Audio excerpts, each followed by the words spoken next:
Hello and welcome to the Little Minds Big Ideas podcast, the weekly show with the Early Years Network. This week, we are going to be talking all about outdoor learning, the wonders of outdoors and getting children outdoors, even when it's rainy, cold, like winter weather's starting to draw back on us. Perfect timing, isn't it, really, for it? Yeah. It's absolutely freezing out there today. Ben is back in the studio. He's feeling better. Back fitter, stronger and less nasally and snotty. Nobody needed that the other week. No, they didn't. Lucy did fantastic though. She did. She jumped in as substitute. Last minute. Very good. No, she did. And I really enjoyed talking all about music and the benefits of music. So if you've not listened to last week's podcast, go ahead and give it a listen because I personally think it's very good. It is, and it delved into a topic in terms of music in early years that I think storytelling was sort of in a similar zone in terms of it's often used as a filler, sort of get through the day, we can do some cleaning up. And then I think everyone went, hang on a second, we've sort of watered down storytelling a little bit here and the educational, and it can be an activity in itself. And we can centre around a lot of what we do around storytelling because it has such strong role modelling, communication and language skills, utilising that language, social learning. It has all those really cool learning aspects to it, and music's very much the same. And then when you delve into the neuroscience and the science in general behind music, it is quite incredible how much of a brain workout it actually provides children. Yeah, no, it does. And me and Lucy chatted all about that last week, so we won't recover it here. That was done. I didn't get to talk about it. You missed it. Sorry, we're moving on. Just quick updates from us at the Early Years Network. We've both got some very nice jumpers on this week, if you're watching the video. Yours green or blue? Oh, it's blue. This is the blue one. Yeah. We're not selling them, don't worry. We're not selling merch. No, there's no merch. But we did take a few members of the team down to the Nursery Managers show last week on Friday, and we all had our green hoodies on, which was quite nice. People were sort of... Who are they? What are they wearing? So that was really fun. Got to talk to some interesting people. I think it's just made us really excited for March next year, hasn't it? Yep, and the Childcare and Education Expo, which we'll be at the Olympia in London. We will, 1st of March. First and second, We've been joined by a fly. And we're back, we've got rid of the fly. So, yes, we were at the show on Friday, and in 1st and 2nd of March 2024, we are at the Olympia for the Childcare and Education Expo. You can never remember the name. I'm so sorry, I'm not good with those things. But I will be there. You will. And it'll be good. We'll have the whole team there. We will. So if anyone is going, make sure you come say hello to us. We've got a stall in the middle of the floor, I believe. Yes, we're right near the workshop, right in the centre, opposite Family. I think B20, but don't quote me on that. Might not be B20. If you go to B20 and it's somebody else, I'm sure someone really nice will be there. So that's really exciting. We're looking forward to that and meeting as many people from early years community as we can. Yeah, it's always a really good thing to wander around and meet the people who work in the early years as well as the other people showcasing their stuff. From us at the network in general, we have got some exciting new content going up onto the website this week or next week, depending on scheduling for us, isn't it? So we've got classes on Montessori, outdoor learning, the impact of COVID, and another of Lucy's top activities. And this time it is Steiner. So anybody doing their qualifications and needs some inspiration on theorists and activities that can link to them, Lucy's class will be a really good one for that. Yep, and so it's mine on Montessori as well, isn't it? It is. So we take a bit of a deep dive into Montessori, the history of it, what it's all about, and how we can best utilise it in this modern era. Lived was really interesting, actually, delving into the impact of COVID. Yep. You sort of not forget about COVID, but it feels like so long ago, doesn't it now? Yeah. And we've transitioned. I mean, a lot of those children that would have been under our care during COVID, 2020, so 3 years on, a lot of them would have fallen away into schools now. So it's just interesting how she's delved in some of the research and looking at the sort of the longer lasting impacts of COVID. Yeah. Which is quite a fascinating insight. And then it's yours, isn't it, on outdoor learning? Yes, outdoor learning. And then if you like this podcast, you can watch the class because it gives you a little bit more information. Yep. And then we've got a big one coming up next year on outdoor learning as well. And as we start to get into spring, we'll probably look to release that one as sort of a big collective class, isn't it? With a little bit from everyone involved in that one. So we've got some exciting things on the website. So make sure you go ahead and check it out. You can do a free trial and then you can sign up for your monthly subscription from there. Absolutely. Right. Shall we dive in? Let's. Outdoor learning. So outdoor learning is something that in the statutory framework we are required to do. We're required to give children exposure to the outdoors, but not everyone's outdoors is the same. Yeah. Some nurseries in a city, some in rural areas. The outdoor areas will look completely different, but we are all required to allow children the opportunity to get outdoors. Absolutely. So when you think of outdoors, for me personally, there's always a battle. There's always I've got to take everything outside with me. I've got to do this, do that. But really, that's not what going outdoors is all about, is it? No. Sometimes I think the first thing we want to hit upon is it's not always about taking you indoors, outdoors. You often hear that banded about, and I think that's sort of become a bit of a misconception. I think the idea behind taking you indoors, outdoors is the right idea in terms of anything you do indoors, you can take that learning outdoors, and that is a great way of looking at it. But also outdoor learning, if you only ever do your indoors, outdoors, it's just an extension of your indoors then, and you're missing out on that outdoor learning, as daft as that sounds. I think sometimes what we can miss is actually embracing the outdoors and embracing activities and just play that you can do outdoors that children can't replicate indoors. Now, we're going to cover a lot of this, but so often children are shackled indoors. Don't run, don't do that, don't climb on that, don't do that. Whereas they're displaying all these urges, these natural innate urges that children have to climb, to run, to touch things that they're not allowed to touch. Yes. But when they get outdoors, they have way more freedom. And I think that's probably the key word here, freedom. When we're outdoors, obviously still have to risk assess things. Obviously, we can't have little Timmy in the preschool climbing over the fence to get out. Of course. Obviously. Yes. But if the children are showing an innate want to climb, it's so much easier to create an environment or something that they can climb outdoors than it is indoors. Yeah. And I think if you only ever took your indoors, outdoors, if them rules came with you outdoors in terms of, we have to sit in colour, or we have to be quiet and do this, we're actually not helping the children, and we're not actually delivering the purpose of outdoor learning. Yeah. If that makes sense? Yeah, that makes sense. Like, take your inside outside is when I try to explain it to people, it's inside, you're trying to hit all 7 areas of learning. You can do the same outside, but you don't have to take the resources with you. No. And that's not, for me personally, if I know that the children I'm with are really interested in dinosaurs, there's no reason why they can't take some dinosaurs outside, but then use the resources that nature provides you to engage in that play. Yep. The outdoors can be enhanced, but it doesn't mean you have to bring the car mat, the cars, the block, like everything outside. Bring some bits out if the children are interested in it, and then use nature to enhance it and further it to explore all areas of learning, of course. But don't bring your tables, your chairs, everything out with you just for the sake of replicating your indoor environment. I think it comes down to like definition, doesn't it? And I think our definition of outdoor learning personally is the sort of the key benefits that you get from outdoor learning. So it is able to demonstrate more activities in terms of physical play. It's be able to do more in terms of risky play. It's be able to challenge children in those areas, as well as presenting them with the actual natural resources of outside, so they get to know different plants, different trees. I mean, it is a bit of a travesty that, ourselves included, if we did a walk around the local countryside, I couldn't tell you what trees were. No. I couldn't tell you what the plants were. No, I wouldn't know. That's a bit of a failing, isn't it, on our part? Because I'm sure we're not alone. I'm sure most people, if you walked around and said, well, what is that tree? Most people go, I don't know. That's a birch. Even Rachel, who does bits with us here on the network, she's got a forest school qualification. Yeah. And even she would probably struggle in reality. She'd probably get a little app out. She would know, but others. I mean, she taught me a really interesting fact about stinging nettles.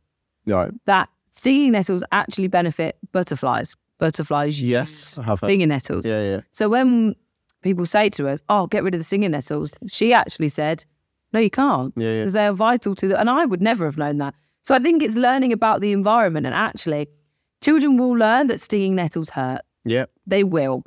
If you tell a child not to touch something, they'll touch it and then they'll find out why.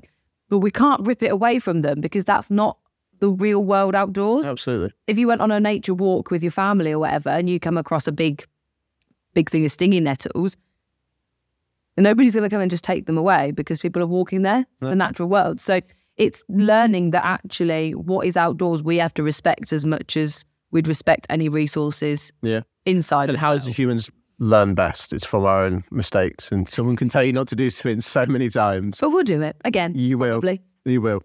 But no, absolutely. So I think when we look at the outdoors, and in this podcast when we're talking about outdoors, that's the difference that we're making when we talk about it. And we touched on Forest School. Outdoor play and the benefits of outdoor play were around way before Forest School, and the concept in this country of Forest School really popped up, the last 10 years, let's say. Yeah. And they'll be around way after the whole kind of the hype around Forest School. I don't want to say that as if I'm dismissing Forest School. If you can do Forest School and fantastic. You can embrace what it's about, absolutely. It is a really good idea. The concepts behind it, the qualification you can get is a really good qualification. But again, you can do a Forest School and not have to pay for your nose to get this qualification stuff. You can still... Don't be scared, I think, of learning and self-teaching it and still being able to deliver that. We've stayed away from anything called Forest School and on the website, and we probably always will, because it's not really our place unless we bring somebody in external and we make a course about Forest School.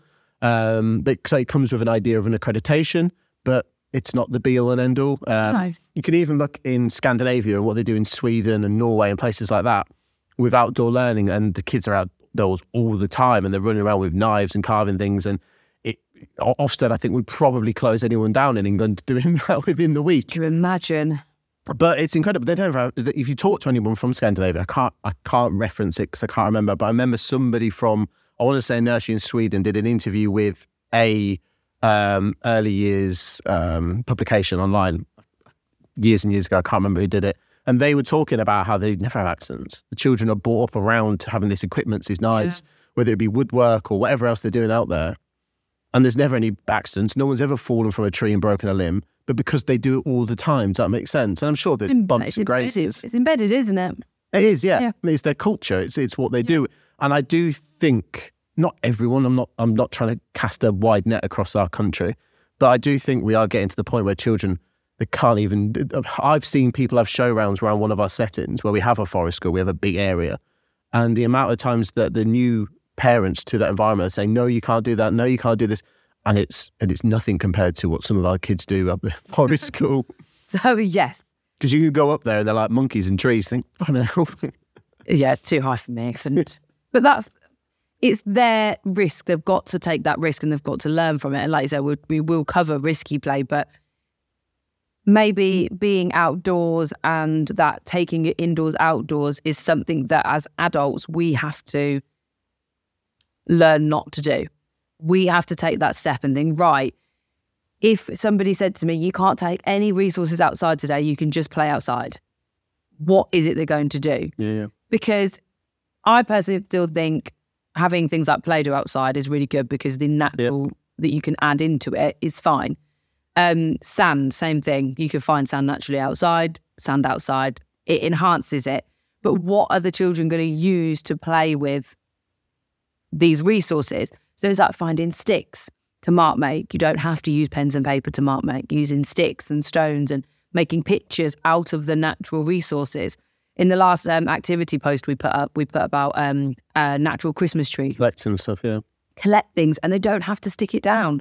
You can make the picture, you can take a physical picture of it so they can show people, but then you can start again. Yeah. And it doesn't end. The activity doesn't have to stop as soon as they've made one Christmas tree. It doesn't have to stop. And I think it's about getting outdoors and finding the treasures that are out there, because there's so many, and bringing them into what you do rather than dismissing what's already out there, what you're going out to replace it with something manufactured. Yeah, absolutely. It's embracing that nature, isn't it? And there is teaching behind that, understanding the world, whatever you want to call it. There is teaching children about what the plants are, different types of leaves, even simple concepts as photosynthesis. I mean, I know that sounds quite heavy, but immediately you can start introducing them to really fundamental ideas of what the planet's all about and the ways we can incorporate that learning. I think sometimes as well, it can be, it's almost an easy option, isn't it, to go outside and just take all the equipment from inside and just bring it outdoors and this is what we're doing, and we're just evolving it slightly. Yeah. Whereas having to actually have an outdoor curriculum almost, it often needs practitioners to play more. It needs them to actually engage and play with children and run around and act almost as children and play. It requires that more, which sometimes people can find quite difficult. Yeah, no, they do. And Sometimes it's like judgment from other people, but actually at the end of the day, if you are employed to be in early years, you've got to accept the fact that you're going to look a bit silly sometimes. Absolutely. And it's is what it is. But it's only silly if we have that viewpoint of it being yes, silly. To others you may be viewed as silly, but actually you're just having fun. Sort of a self-ingrained adult way of looking at it. But in reality, if I see someone playing with children and actually playing, you think, well, good on them. Do you know what I mean? Like, doing your job great to see. Yeah, absolutely. Thinking of outdoors and sort of the environments out there, it is, as we've sort of put down, it's the ready-made sensory environment. If your sensory plate's there, it's handed to us on a plate. Yeah, I sort of wanted to talk about sensory play first because, especially in early childhood, and it, in truth, never actually goes away, but sensory and that, whether it be single sense or it would be multi-sensory play, is so important in early childhood. If you look at a lot of the research around this, it does show how when you engage with, I'm going to go off on tangents here. Here we go. Buckle up, everyone. Grab a cup of tea. When you engage with sensory play, so look at the 5 prime senses that you have. Sorry, a side note. I was doing some research with the senses the other day, and I couldn't remember the 5th one. How bad is that? Can we not expose Can you name ourselves? Can you name the 5? It's sight, Yeah. smell, Yeah. sound, Yeah. touch, Yeah. and taste. Yeah. There we go. Touch. I couldn't remember touch. I thought, what is the... It's one of the key ones when it comes to sensory play. When you think about it. And I was going... my head, I was like, what is that 5th sense? And then I looked at it and of course it is. There is now research to suggest that there could be up to 21, 22 senses. So you have your prime senses. I've got no hope. And then you've got things like balance and perception, and we'll do this. I probably would deal with this in a blog post, to be honest with you. But there is so many other... I'm going to remember all these. Yeah, I know, but I don't think it's not a case of having to remember all 22. But it's more of a case of... Which 22 senses have we hit today, everybody? It's more of a case of having the awareness of this is what stimulates a child's brain. So in early childhood development, it's exposure to new senses and new things and using our senses that really galvanize and excite a child's brain. And as we've talked about so much, when you excite a child's brain, you get the neurons firing, you create this framework that a child uses to understand the world around them and understand their body and build knowledge. And that's how they ascertain knowledge. And the more we can get these little sparks inside their brains, and it is sparks, it's quite literally electrical frequencies going off inside the brain. Again, we can map it, we can see it through different research methods. We can see how children, when they're exposed to different tastes, different feels, different things, that the brain parts and certain parts of the brain, and this is how they know what part of the brain is responsible for certain things. Yeah. Do the same sort of scans for language development as well. We can see children when they're exposed to sensory play, when they're used to new senses, when they're using their senses, they are more awake, they're more alert, and they engage with what they're doing way more. And if they're engaged with what they're doing way more, they're learning more. Yeah. So, and especially when it's multi-sensory, because then the brain's really having to work, because it's going, wow, this is a new feel. What's that smell? Or taste is a maybe slightly harder one to get involved all the time. Yeah. Because you don't, normally when you, taste actually normally comes into it when you put cereal in a tough tray. The amount of times I see this in the baby room and they're just yamming it. Yeah. But that's where it comes to, but that's also texture. You know, babies want to put things in their mouths because when you put new textures in your mouth, you can really feel it because the amount of the amount of nerves and stuff in the mouth is incredible. That's why hands, but then also mouths. So that's why sensory play is so important. And I have gone off a tangent, but that's okay. So if we link it back now into outdoor play, the scope for new senses is as heightened more than anything. I mean, even for a baby feeling like the wind through their hair for the first time, mud and being able to play with that as a valuable source. But you can take more messy things outside because, you know, practitioners are going to be less like, oh, you can't make that much mess inside my room. You know, that is a freckle. And that's where we come back to freedom because we have more freedom. You know, children then have got the senses of running and feeling the grass on their legs. Yeah. We touched upon earlier, it's a negative sense, but it's still a sense. Stinging nettles. But as soon as you touch the stinging nettles, child's alert to it. You learn about what that does and the impact that does, and it sends a message to the brain of that's a funny one though, isn't it? Because even as an adult, 9 times out of 10 in like the local fields and things, I will walk into a stinging nettle. So it doesn't matter how many times I've learned that. I know. Well, yeah. But I will either not see them or just run into it and just think, oh, for God's sake, again. So even though I know that they will hurt me, sometimes you just have to You have to do it, don't you? Yeah, So but it also, because your brain also knows it's not life-threatening. No. Yeah. So it's going to hurt me, but it's not going to be that much of a threat to me. So, but I've learned that. Yeah. The thing is as well with the brain, when it comes to senses, your brain's focuses on only what it deems, I want to say new things. I might have got that slightly wrong. It's like your toes. Technically, you should be able to feel your toes all the time because they rub against each other. But your brain nullifies that sense because the information it's providing your brain is of no relevance. Your brain knows your toes are there. I can feel my toes. It doesn't need to constantly be telling you that your toes are there because they're cold. They're very cold, yes. But it's things like that your brain doesn't feel the need to tell you about, so it doesn't. Yeah.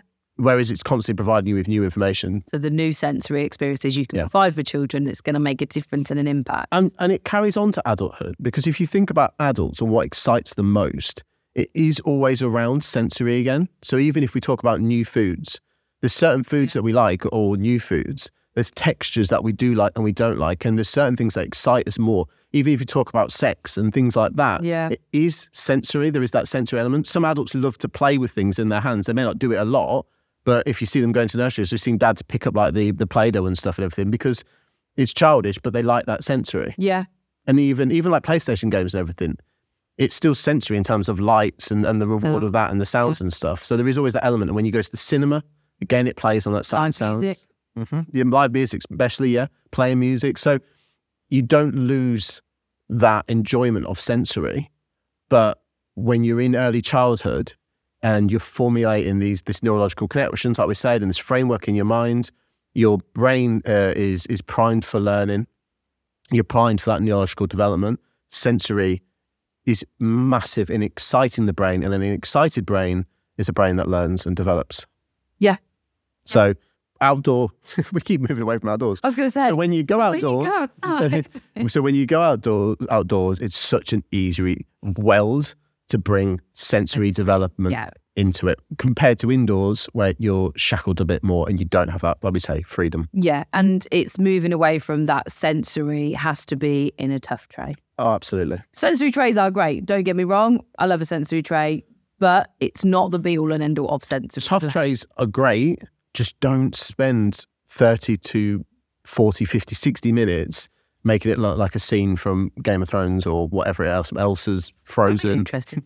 Yeah, but you sometimes you see them and they look amazing, but it's not for the child. No. Or if it is, the child will spend all of about 2 seconds looking at it and then we'll go, right, I want to put the rice over there, I want to do this. And they'll either go off on their schemas or they'll just want to censor it. And they don't if it takes you longer than 5 minutes to set it up, you don't need to do it. No. You'd be so much better off spending 5 minutes building it and then spending 45 minutes playing with it. Really role model, watching the children, getting some good assessments done on them, engaging with them, extending the opportunities for learning, doing all that, because that is your job. That's the remit. That's what we should be doing, rather than making it look really pretty, taking a photograph of it and getting your own personal gratification off of, I don't know, social media or I don't know. I don't know what inspires. Which is ironic, isn't it? Because even we will ask for photos of what we're providing for children. So we do still say, because we want to showcase what we're doing. Yeah. So it's difficult to get that balance because everyone wants to show the amazing things that they do for children. And even outdoors, there's no reason for getting pictures and things. But actually, we say this to a lot of our teams is, if you're taking a picture of something and you're the one playing, you shouldn't be taking the photo. Yeah. An adult should be engaging with the children. Yeah. There's no reason why they shouldn't be. Watching. Close by. Strategically. Yeah. So there's a reason why you're watching. Yeah. You're trying to watch how someone engages with it. You're trying to watch for this. You're trying to see if they're bored or see if they're really learning from it or what they're taking away from it or if they're taking it down another avenue, what schema they're using. There's loads of different ways we could be watching. And actually, I think we'll share this week the video of the mud that I got recently. Oh, the little boy. With the little boy, yes. And I'm in the video. We were playing and we were both, you'll see how covered he was from this mud, but I was filming it, but engaging conversation. And as soon as I needed to jump back into play, filming stopped and we carried on the play. So yes, it's a little bit probably on twofold, isn't it? Because we want to showcase all the amazing things that are being done to share the learning opportunities with everyone in the industry, because inspiration outdoors is fantastic because we want people to use the outdoors. But you also need to be really engaged, like you said, with the children earlier, because that is the job. The job is to engage, scaffold, extend learning for children. Yeah. And outdoors is an especially good place to do that through, like we've talked about, sensory play. Because if you are using, say, sight, you want to focus on sight, and you go for a, I don't know, bird watch, using binoculars of some sort, magnifying glasses, whatever that is, there's no reason why you can't do that activity. No. You can't see the animals that the children are seeing if you've not got the right equipment to. Yeah. So fully engaging and being immersive in that activity with children is really, really important too, especially with sensory play, because you'll enjoy it too. And I remember the best way to get children, speaking about bird watching, we did that a couple of years ago, and no child's naturally interested in it. They don't really get what's going on. But when I sat down and role modelled it and just started doing it on my own, it's amazing how quickly they suddenly wanted to join in, question what I was doing and why I was doing it. And before you know it, there was like 7 preschoolers around me, all dead quiet, doing the exact same thing. Yeah. And that's what initiated it. It's telling a group of children, right, you are now going to birdwatch. And also saying to them, you need to be quiet. Yeah. Worst way to get children to be quiet is to tell them to be quiet. Yeah. But actually, if you're sat there and someone comes over and says, what are you doing? Oh, I'm being quiet because I'd like to. Yeah. They're more likely to engage in it because they've gone, oh. No one ever likes being told what to do. Have you noticed when someone says to you, calm down? Yeah. Has anybody ever calmed down after being told to calm down? No. Okay, next. We've gone off, sorry. So sensory play, use all your senses outdoors. Outdoors is a wonderful place to... It's a designed zone for sensory play. It's already all there for you. And I think, sorry, just to touch on one more before we move on from this, I feel like now it's appropriate. You don't have to have acres and acres of land. You don't have to have massive gardens.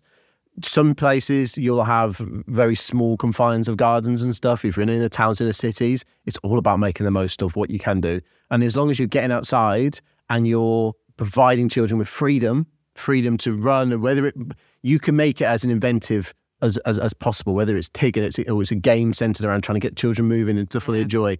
It's about providing senses, even going to local parks and things like that. You may not be able to do it as much as settings that have it on their doorstep and they're lucky, but it's still thinking about, right, how can we best provide them with these outdoor sensory experiences, taking the shackles off, as we're going to talk later about physical development.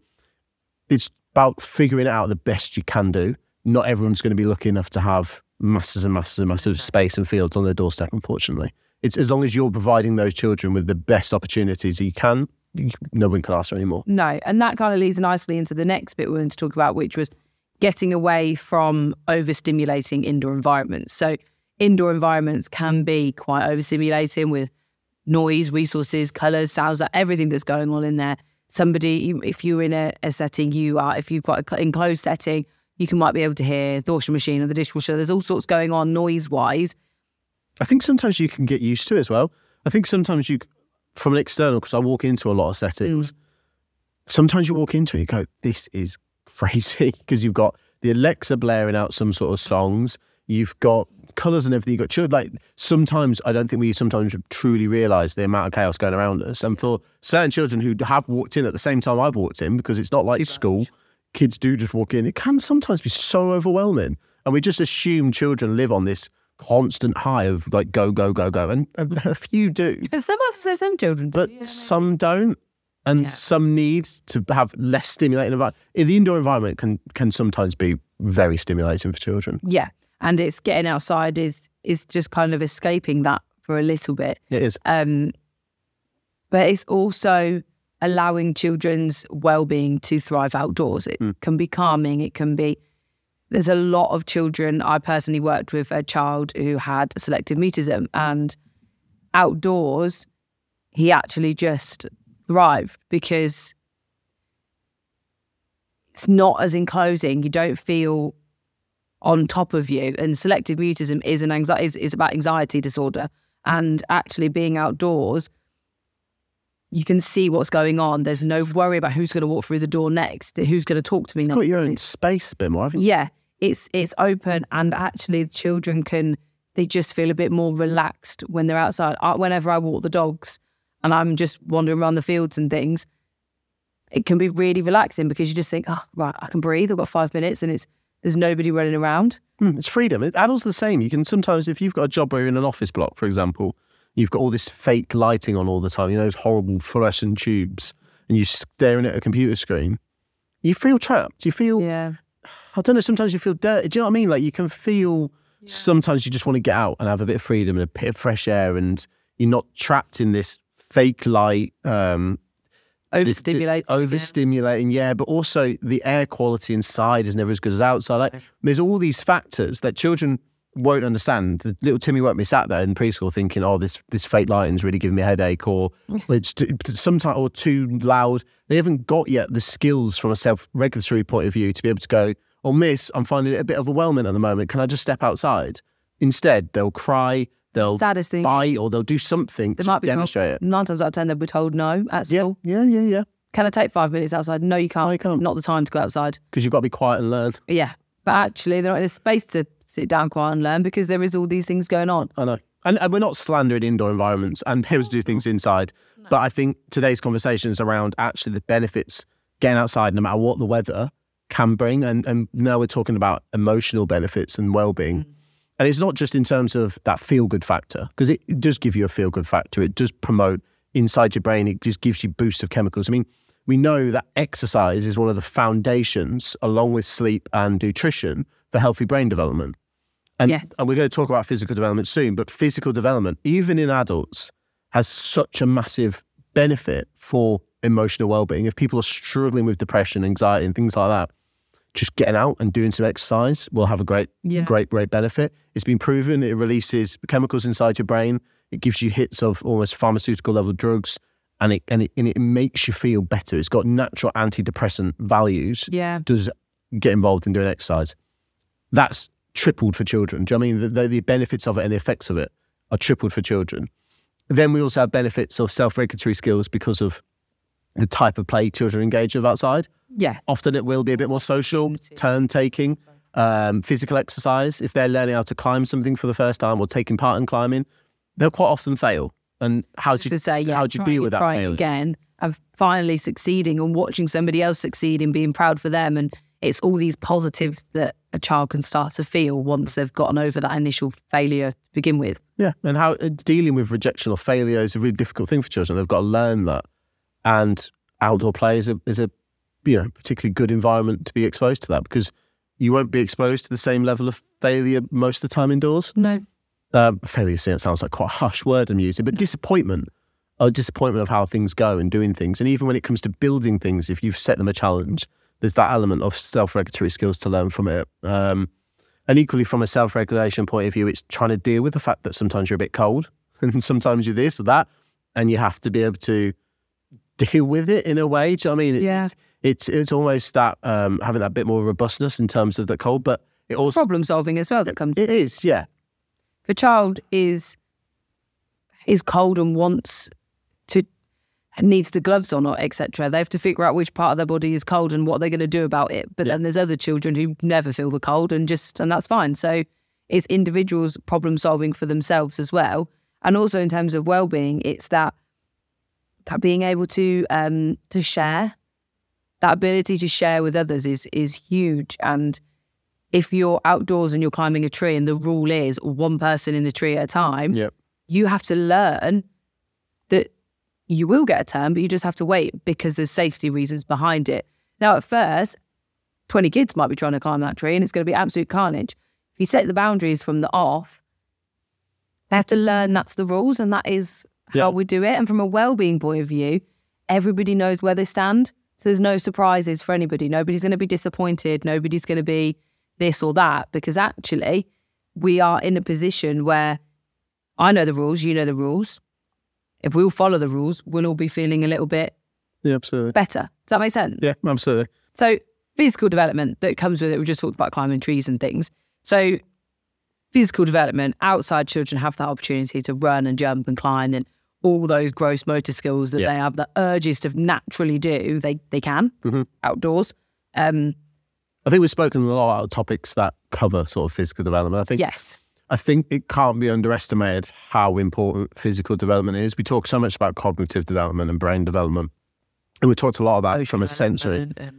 But actually, providing the children with the bone structure, the muscle mass, all these things they need, even just from a cardiovascular point of view. developing your heart is the most important thing you have in you. It's the most important organ you have is a healthy heart. Yeah. Let's give children the best start we can. We're seeing at the moment the amount of negative research and statistics underlying obesity in this country, poor nutrition, poor diets.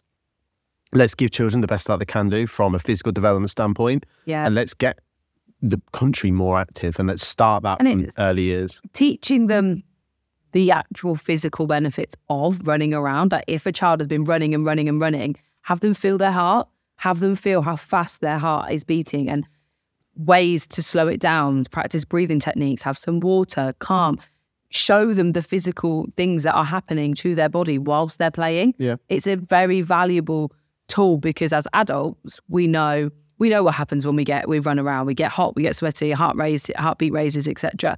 But somebody had to teach us that. And teaching children from a really young age the physical changes that happen to their body whilst they move it and the benefits of that, then it's a no-brainer as to why you wouldn't showcase that to them. And children will have an innate desire inside them to want to go run and play. You don't actually need to teach a child to skip, to play, to do all these things. They'll do it themselves. That's not a problem. We as adults just have to make sure we're providing them with enough opportunities to go and do it, and we're not shackling that innate desire and want to physically move, roll down hills, play it. There'll be few children that you've got to give a bit of encouragement to. That's where we get to that whole thing we talked about earlier and being a bit silly and role modeling, and doing it and showing it. But they'll very quickly break off from that social anxiety, whatever it might be that holding them back, and they'll very quickly join in and want to play and do it. I think the other thing I like to touch on that sometimes fights us a little bit is the introduction more and more as we go through in terms of into technology in the early years. And personally, I find our focus should be way more on physical activity and playing and getting children physically moving than trying to teach them AI or introduce them to technology, because that's where us as society may be going. And absolutely, things like coding and aspects of that, understanding how AI works, and the children we have in early years now are the children that are going to be developing that and taking that on way beyond what we can even comprehend. But there's a time and place for that. You can develop the cognitive factors and skills that they're going to need to become masters at coding AI. Yeah. You can teach them about having the concentration skills for it. We can teach them about communication language, working well in the teams, problem solving. We can give them all them skills, which then they will later use. But they don't need to sit in front of an iPad. They don't need those skills at this moment in time. You're much better in early childhood when the body is developing, when the mind is developing, to be focusing on developing a healthy heart, developing healthy bodies, developing these cognitive skills, these self-regulation skills. These are the skill set they need. No one is ever, like Elon Musk isn't what he is now because he played with an iPad at the age of 3. Have you asked him? No, but I'm gonna Elon, if you are listening to this and I'm wrong, jump on, no problem. But there's people out there who are do incredible things. It's not the exposure to an iPad in the early years that makes the difference. No. It's actually the cognitive factors they've learned. They may have played instruments. That's, like we touched upon last week, that's probably a bigger influential factor. And as we're talking about outdoors now and play, physical development, if you can build a physical, healthy body, you're going to go far, aren't you? It's the key for life. With those things. Absolutely. When we talk about running and jumping and climbing, we touched and we said we would talk about, so risky play. Yep, brilliant. Allowing, end of, right, it's brilliant. Moving on. Benefits of risky play really do, they go on. Risky play is amazing. I don't think it's talked about enough at how beneficial risky play is.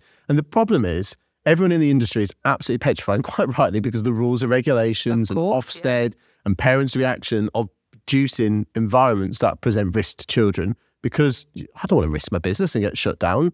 There's massive elements to it that you don't want to, and equally, I don't want a child to break their leg or break their arm. I was going to say, if a child breaks a bone, you have X amount of days to report it, and it's like, oh God, I can't ever expose them to anything that's going to put them at risk for that. And health and safety goes so far one way. We never expose children to any risk. No. They just sit down and most they can play over a bit of cardboard, and they'll never learn how to use scissors because there's a risk. Yep. Yeah. But in reality, risky play, we touched upon their problem solving and cognitive factors. Being able for a 3-year-old, let's say, to be able to look at a scenario and figure out, can I do this? Or what's the risk here? Am I physically capable of doing this? Having that awareness, then strategizing how they're going to do it. Let's say climb a tree. I'm going to put my leg there, put my hand there, do that, do that.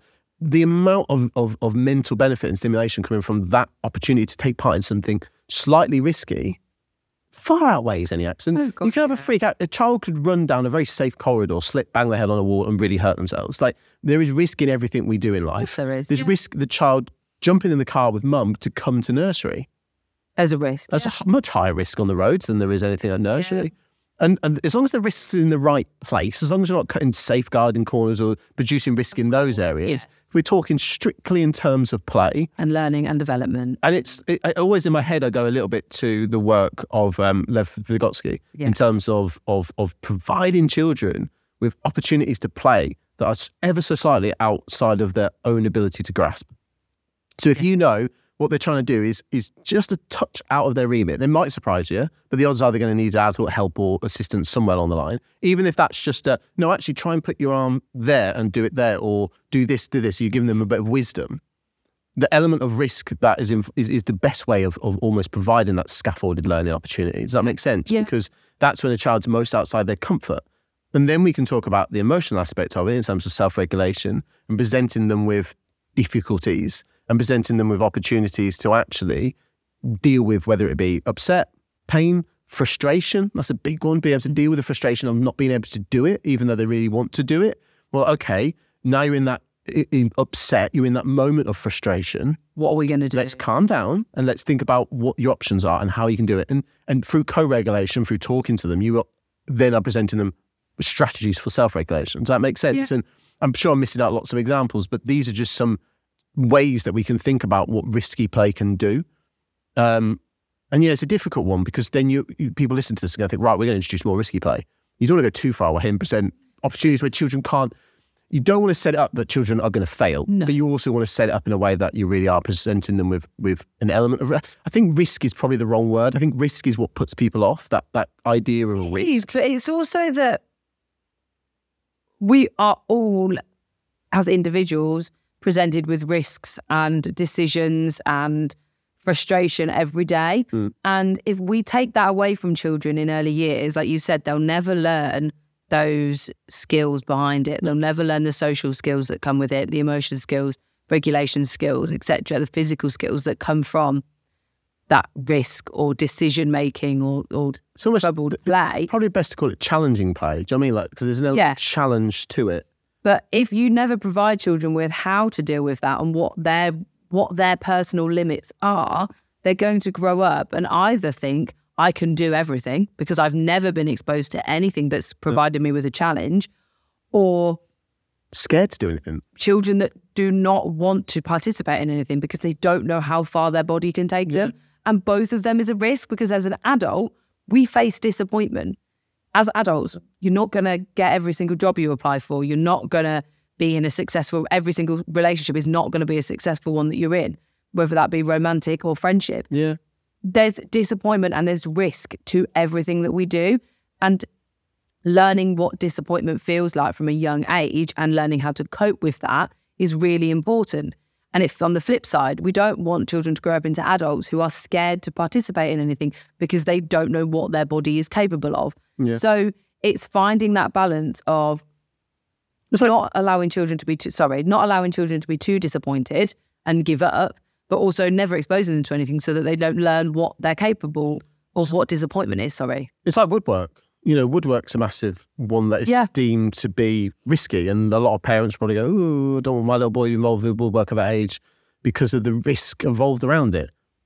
But realistically, what's the risk? He's going to bang and hammer his finger. There's only a certain amount of times somebody will hammer their finger with a hammer trying to put in a thing before they become good at either using the hammer or they very quickly learn, I'm actually going to hold it in a different way. My hand away. I'm doing something evidently wrong. And there's only a certain amount of times. And so what if they bang their finger and it hurts and it goes a bit blue? And what's the worst that's going to come from that? In reality, what something fall off, is it? Like, and that's the thing. That's the worst of the worst. I doubt that'll happen very often. But through repetition, because again, we know that through brain development, repetition is one of the most important things to learn something because you strengthen that neurological framework within the brains. The more you do something, the better and better you become at it, and the more you learn it, the more you grasp that skill. So woodwork's a perfect example of that. And then it has real work values. It's a real thing, using a hammer. It's a real skill that as you get older, you're going to be able to do. More people will be able to do DIY skills in the house. But there's a function, isn't there? There is a skill behind that. And that's what's deemed as risky, using that hammer. Now, yes, of course, if they're not watched well, the children, you're not actually engaging with them from a practitioner, you just let them loose with hammers, there's then more risk because little Timmy could turn around and belt another child over the head with a hammer. Yeah. Of course, but I don't... We both went they'll hit someone over the head. But I don't feel like that needs to be stipulated. Obviously, if you're taking part in activities using equipment like that, it needs to be done in a specific way, and it does need to be more adult-led and at first. But as you get better and you start doing it and your class becomes more attentive to it, they will learn the pattern of what you're doing, and then you can provide them with more freedom, because that freedom will become creative freedom rather than a lack of understanding of what to do with the equipment, and then look for another avenue of using the equipment for something else, banging walls or whatever it might be. Yeah. And so it's weighing the risk up, and are your children ready for it? Because some children won't be ready for it. You have to assess everybody, but if we never provide them with any of these opportunities, we're just setting them up for failure in the future. And the thing is, if you never provide them, like, talk about woodwork, with the risk of woodwork, it'll forever and always be a risk because they've not conquered it. Yeah. Does that make sense? Yeah. Until they get to an age of whether they be an adult and they're either embarrassed because they've never actually used a hammer in their life and they've never done it, or they get exposed to it later on because they do woodwork at school or they go and do an apprenticeship and they do it. They never functionally learn those skills. No. That's not a good thing. No. So I think at some point in presenting these risks is a must. And I think the way we do it is the most important thing, and the cleverness of how we do it, the attentiveness of the adults, role modeling, doing things like that as adults to demonstrate how we best use things or how we solve situations, problem solve, and provide the children with those skills, rather than just either saying, throwing them in the deep end and saying, right, there you go, it's risky play, get on with it. No. Or saying, actually, we're going to keep you wrapped up in cotton wool. Yeah. No. So that is risky play. We give it a go. Do it, yeah. Challenge yourself more.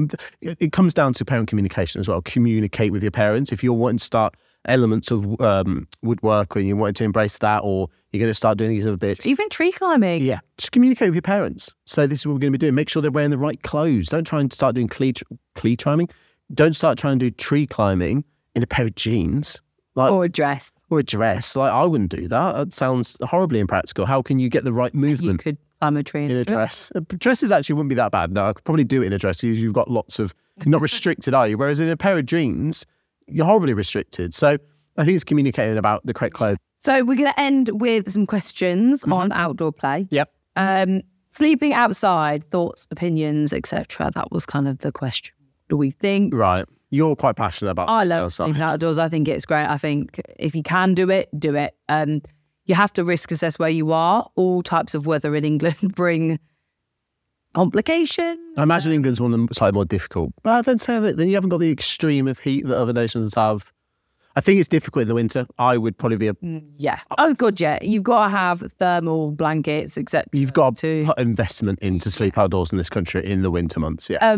But there's no reason why you can't do it when it's a little bit warmer. I mean, it rained through the whole of June this year, or July, whatever it was. So our summers and winters aren't really defined as such. But if you can do it, I think do it. We have got a post on Instagram that shares the benefits of outdoor sleeping, and I will reshare that this week. Stick in the stories, you can have a read as to why it brings so many different benefits, but from health benefits to better sleep to the air quality children are exposed to, it is just, there are really strong benefits. So for me personally, I think... Well, if you think about it, the air quality is better. The air quality is closely linked to sleep and the ability to sleep. So that's less probably illnesses, one of the biggest ones.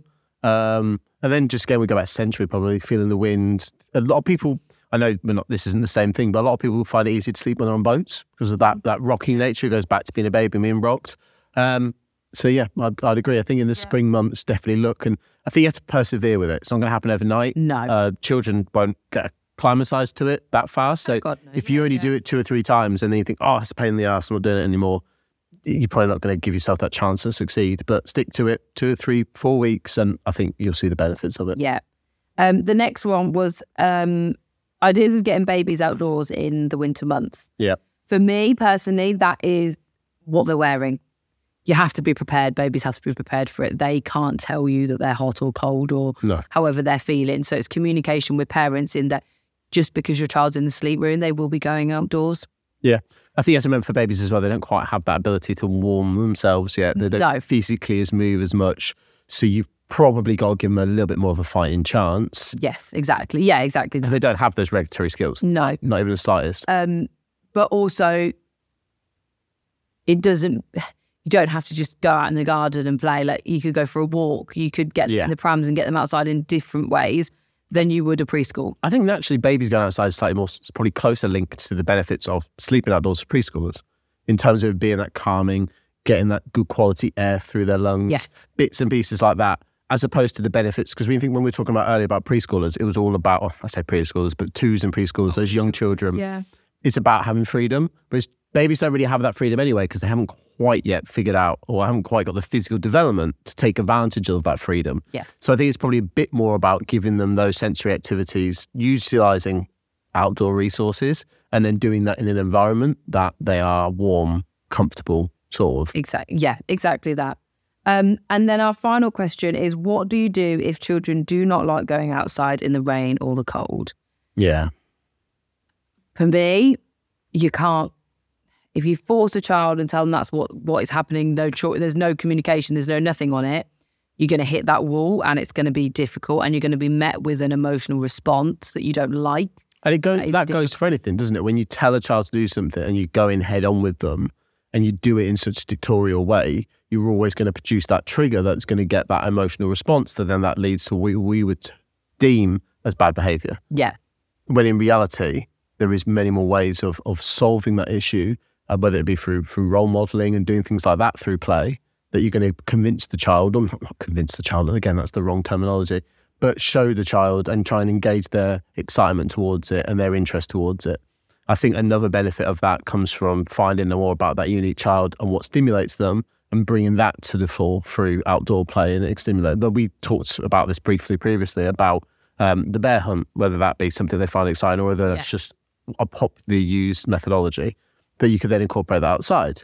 If they might be excited in, I don't know, I'm thinking off the top of my head now, but it might be hairdressing. And you want to incorporate that somehow outside. I mean, bringing the physical activity into hairdressing, actually, that's probably not the greatest idea I've ever had. Way of not running. Cutting grass with scissors? Cutting grass and running? No, but we're going back to motor physical. Extreme risky play. But no, I think what I'm saying is to find out what drives that unique child. Yeah. What is their interest? What are they excited about? And then role model that through your activities, through your play, how you interact with the child. Give them that bit of one-to-one. Find what stimulates them and find out what's the trigger? What's stopping them wanting to go outside? Is it a negative experience in the past? Is it the cold? Do they have appropriate clothing? Is it the fact they actually maybe have a bit of social anxiety? Do they just not enjoy the idea of having to go out and run around? If so, get physical development and get physical play wrapped up in forms of play which they enjoy and are stimulated by. Exactly, yeah. I think that would probably be my best advice. And have a bit of patience with it. Little bit of patience. Exactly. And even as adults, if somebody tells me we're going outside or I know I'm in a setting where I'm going to be outside, I bring the equipment with me that's going to help me through that. Yeah, absolutely. Being outside. Don't set the child up to fail and communicate with them. If there is a forest school and their forest school day is Tuesday, but it's Thursday and they're not prepared for it and you're telling them they're going, don't set them up for that failure. It's the flip. We're quite good at the other way around. So if you think about you doing story and you want to get communication language and you want to get a child more involved in stories, but there's a particular child that just doesn't like to sit still and listen to stories, got no engagement with it. You can always see them at the back. They're looking around for anything else they could possibly do. We sort of inherently know what to do with that child in terms of you try and make them a fidget toy, give them something else to do. We make the story and concepts of stories interactive and we get them doing amateur dramatics and we get them playing that way.